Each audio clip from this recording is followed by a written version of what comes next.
हमें तुमसे प्यार कितना ये हम नहीं जान। अगर आज मैंने इन्हें माफ कर दिया तो वो बड़े भाई जो बाप की तरह छोटे भाइयों को पालते हैं वो मुझे कभी माफ नहीं करेंगे। भारतीय सिनेमा के पहले सुपरस्टार राजेश खन्ना। इनके जन्म का नाम था जतिन खन्ना। इनके जैसा नसीब कम ही लोगों का होता है। एक निहायत ही गरीब परिवार में जन्मे जतिन खन्ना का बॉलीवुड के सुपरस्टार राजेश खन्ना बनने तक का सफर इन्होंने कैसे तय किया, आइए जानते हैं। इनके पिता का नाम लाला हीरानंद खन्ना और मां चांद रानी खन्ना। इनके पिता लाहौर में ही एक प्राइमरी स्कूल में हेडमास्टर थे। इनकी 6 संतान थी। देश के बंटवारे के समय इनका परिवार लाहौर में बस गया। बंटवारे के बाद इनके पिता की नौकरी चली गई, जिस वजह से परिवार का भरण पोषण करना मुश्किल हो गया था। फिर देख गोरी मेरी भी चाल के चुनरी। इनके पिता हीरानंद के एक रिश्तेदार थे जिनके यहाँ कोई संतान नहीं थी। हीरानंद ने अपने एक बेटे जतिन को उन्हें गोद दे दिया। उनका नाम था चुन्नीलाल खन्ना और लीलावती खन्ना। चुन्नीलाल खन्ना रेलवे के कॉन्ट्रैक्ट बेस पर कार्य करते थे। वे साल 1935 में ही लाहौर से मुंबई आ गए थे। राजेश खन्ना को बचपन से ही फिल्म और एक्टिंग का बहुत शौक था। माता पिता के समझाने के बाद भी वो नहीं माने। राजेश खन्ना ने फिल्मों में जाने का फैसला लिया और वे एक दिन अपने मामा के तलवार के पास पहुंचे। रहने तो छोड़ो जाने दो यार हम ना करें। उन्होंने जतिन खन्ना से उनका नाम बदलकर राजेश खन्ना कर दिया। फिर राजेश खन्ना का फिल्मों में संघर्ष शुरू हुआ, मगर जिन्हें बॉलीवुड का सुपरस्टार बनना था उनकी किस्मत को कब तक रोका जाता। और साल 1965 में United producer of film fair द्वारा टैलेंट हंट कंपटीशन शुरू किया गया। इसमें विमल रॉय, नासिर हुसैन, जेपी सिप्पी, बीआर चोपड़ा, शक्ति सामंत और ओम प्रकाश जैसे फिल्म मेकर जज बने। चला जाता हूँ किसी की धुन में धड़कते दिल के। इनाम के तौर पर प्रतियोगिता जीतने वाले को इन सभी की एक एक फिल्म में काम करने का मौका। इस कंपटीशन में पूरे देश से हीरो हीरोइन बनने का सपना देखने वाले युवक और युवतियों की भीड़ उमड़ पड़ी। सुभाष घई, लीना चंदावरकर, विनोद मेहरा और फरीदा जलाल जैसे 10,000 से भी ज्यादा प्रतिभागियों ने इस प्रतियोगिता में भाग लिया। मुकाबला बड़ा जबरदस्त हुआ।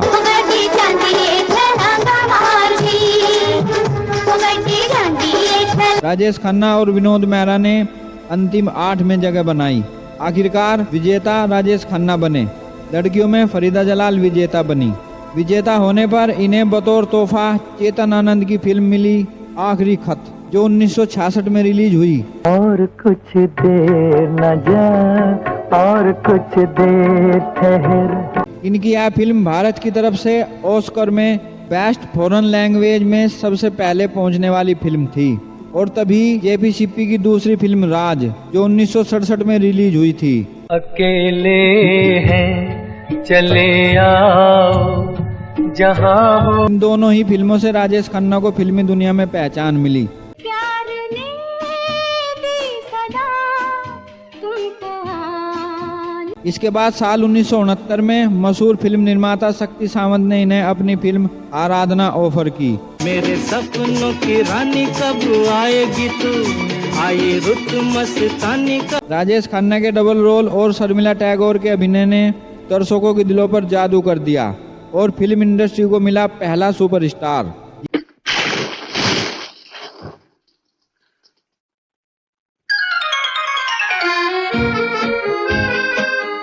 कैमरा नहीं है मेरे पास, वरना एक गजब का फोटोग्राफ मिल जाता। यह फिल्म 100 हफ्तों तक सिनेमा घरों में लगी रही, जो एक रिकॉर्ड है। इसके बाद राजेश खन्ना ने डोली, दिल को एक खिलौना समझा खेला, दो रास्ते, ये रेशमी जुल्फें, ये शरबती आंखें, सफर, द ट्रेन, गुलाबी आंखें जो तेरी देखी, शराबी ये दिल, आन मिलो सजना, कोई नजराना लेकर आया हूँ मैं दीवाना, कटी पतंग, ये शाम मस्तानी मदहोश, महबूब की मेहंदी, ये जो चिलमन है दुश्मन है, आनंद, मैंने तेरे लिए ही 7 रंग के सपने चुने। नमक हराम और हाथी मेरा साथी जैसी नफरत की दुनिया को छोड़ के प्यार की दुनिया। लगातार 15 सुपरहिट फिल्में दी, जो एक ऐसा दौर था जब फिल्में नहीं राजेश खन्ना चल रहे थे। राजेश खन्ना के साथ किशोर कुमार की आवाज वाले गीतों ने इंडस्ट्री में कोहराम मचा दिया था। मस्ती के नजारे हैं तो ऐसे में इनकी वो दीवानगी रही जो किसी और स्टार की नहीं रही। और ये भी सोच रहा हूँ कि मैंने उसे कभी अपना बच्चा समझा कि नहीं, ये सिर्फ मेरा भगवान जानता है, ये मेरा दिल। लेकिन जानकी, तुमने मुझे उसका बाप नहीं समझा। ये सच नहीं है। ठीक है। इनकी गाड़ियों को चूमा करते थे। जिस जगह से इनकी गाड़ी निकलती थी, लड़कियां उस धूल से अपनी मांग भर लिया करती थी। बताया जाता है कि बहुत सी लड़कियों ने इनके फोटो से ही शादी कर ली थी। इन्हें सभी कहने लगे थे ऊपर आका और नीचे काका। राजेश खन्ना ने उस दौर की सभी अभिनेत्रियों के साथ अभिनय किया। ओ मेरे दिल के चैन। इनकी निजी जिंदगी में सबसे पहले इनका प्रेम संबंध रहा उस जमाने की मशहूर मॉडल और अभिनेत्री अंजू महेंद्रू के साथ।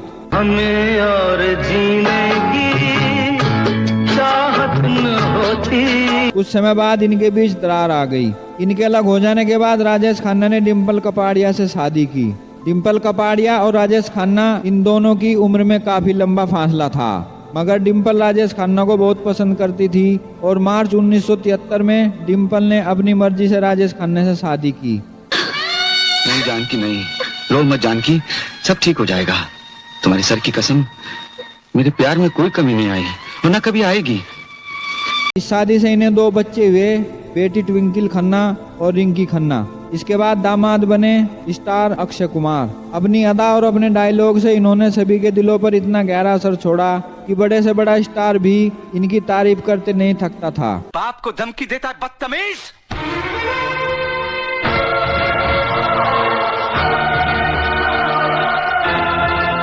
खबरदार जो मेरे बाप पे हाथ उठाया। इसके बाद राजीव गांधी के आग्रह पर साल 1984 में इन्होंने कांग्रेस पार्टी का दामन थाम लिया और साल 1991 में लोकसभा चुनाव में दिल्ली सीट से लाल कृष्ण आडवाणी से 15,000 वोटों के अंतर से हार गए।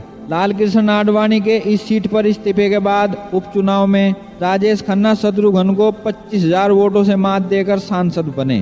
भारतीय डाक विभाग ने 3 मई 2013 को इनकी याद में इनका एक डाक टिकट भी जारी किया।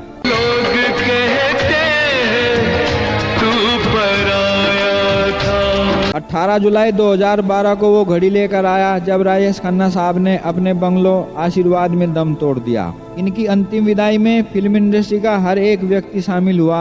वे कहते थे जिंदगी बड़ी होनी चाहिए, लंबी नहीं।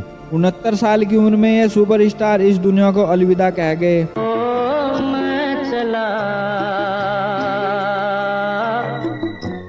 भारतीय सिनेमा के इतिहास में राजेश खन्ना जैसा सुपरस्टार न था और न ही कोई होगा।